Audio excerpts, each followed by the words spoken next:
However, in quotation number 8, we can also see that Romeo is to blame, but once again, Shakespeare is blaming the patriarchal society that keeps prioritizing men over women.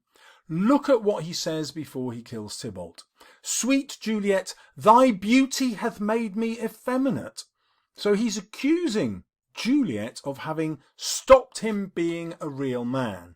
A real man, he says to himself, would kill Tybalt for killing Mercutio. Now this, of course, is stupid.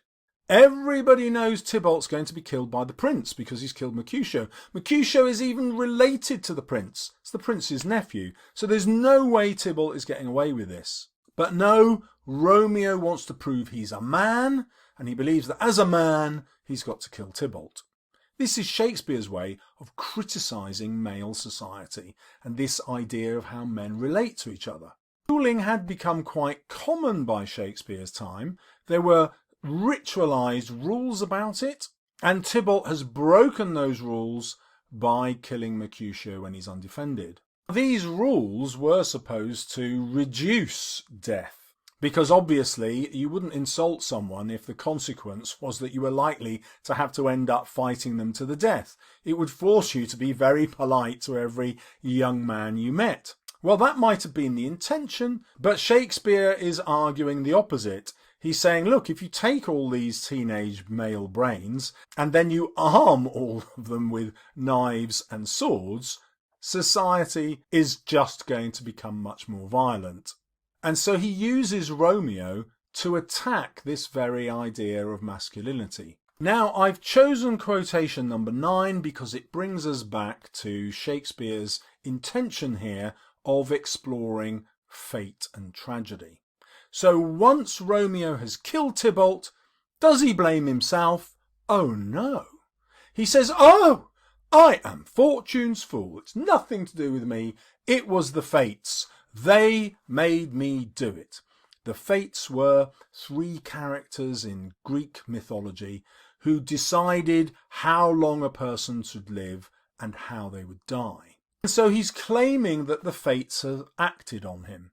But Shakespeare has been really clear to make sure we understand it's all been Romeo all along. This speech that we just had from Romeo was a soliloquy, spoken not to any other character but to the audience, and Shakespeare's convention always is that the soliloquy is true. It's the character's own thoughts and beliefs. So we know with 100% certainty that it's Romeo's fault, and when he says this, he's in denial. Shakespeare is clearly blaming Romeo for how the tragedy unfolds. Another top grade point for you here is that Fortune's fool both begin with F's. These are fricatives, and the fricative is used to symbolise aggression because the teeth come onto the lips in order to say it. That's why our most famous swear word begins with F. It is an evolutionary thing. You look at any animal, when they're aggressive, they bare their teeth. So when we have fricative sounds, writers use them to symbolise aggression. This is another way that Shakespeare is suggesting Romeo's aggression, his masculine aggression, is at fault. Now for our 10th quotation, it was really difficult because we got all this wonderful poetry when Romeo sees Juliet and believes that she's dead. But I can only have 10 quotations, so I've picked one that's going to get you grade 9. You might not remember that Paris and Romeo fight in front of Juliet's tomb.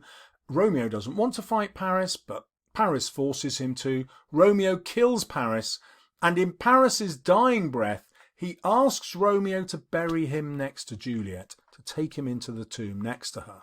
Romeo agrees. Now that sort of destroys the love story a bit, doesn't it?